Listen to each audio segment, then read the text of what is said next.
Well, there's a new TV matchmaker in town. Siggy is helping New Yorkers find their happily ever after on her new VH1 show, Why Am I Still Single? Check it out.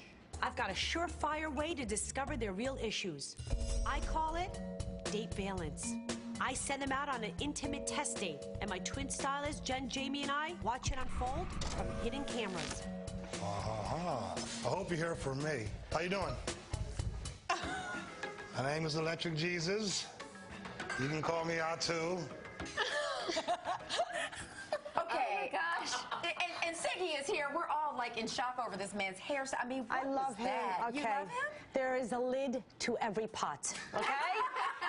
Not everybody it's not black and white. There are different beautiful shades of gray. Okay. Here you have Atu, big, Mr. T. Right. He beats the crap out of people in the ring, and then in the dating world, he's insecure and he's a mess. He doesn't think he's worthy of love. Come on. Okay. Everybody's worthy of love. Let's give him a break. I love Atu. Okay, so don't be you know, put off by the hairstyle. No, okay, all right. So what makes you such a successful matchmaker? What is it about you? Because you say sometimes you hear voices in your head that kind of tell you have a knack for this.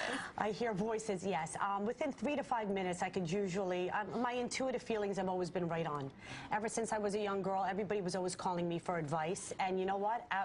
I hit a point in my life where I married the perfect man that my mother wanted me to marry. I had the perfect life, every girl's dream.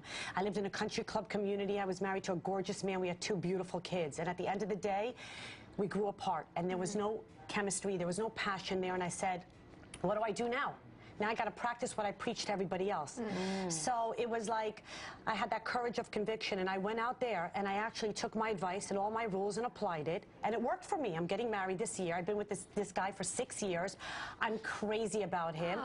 I think, just like the movie The Notebook, everybody's worthy of love. Yeah. You give up on love, don't live your life. You can. I'm a hopeless romantic, and I love it. Yeah. So I guess you say that you can judge people within, or not judge, but you can tell in 3 to 5 minutes what they need. You met Jackie, and you said... I found her. Well, yeah, she came racing for you in the green room. Yeah. What did you say to her? You said she's doing everything right. Well, first of all, Jackie walked in, great energy about her. She's open. She's not a snob. Now, in New York City, we all know that New York City, if you can make it here, you can make it anywhere, It's right? tough. It's tough dating. Women here are brilliant. Men here are brilliant. So what happens? Everybody's got their work mode on. You go on the streets, everybody's rushing to get from point A to point B, and they're looking down at their BlackBerries and their iPods, and no one's looking up. All you have to do is look up and say, hey, how are you? I love your shirt. Yeah. Wow, good looking, baby. If that guy's married, so what? He'll say, oh, thank you, my wife bought me that shirt. Do you ever do that to people? No. I'm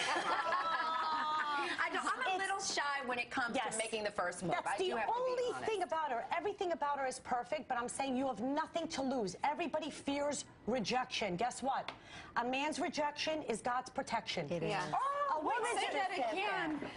A man's rejection is God's protection. A woman's rejection, that means that God's taking this person so he can move the hell out of the way so you can go and find the lid to your pot. That's all it is. So when you say, I love your tie, and he says, thank you, my wife bought it for me, say, your wife has great taste, and you move away. But what if he said, oh my God, thank you, and I love your mouth, I love your smile, I love what you're wearing? It could start a conversation, and who knows where it can go. That's so true. I like her.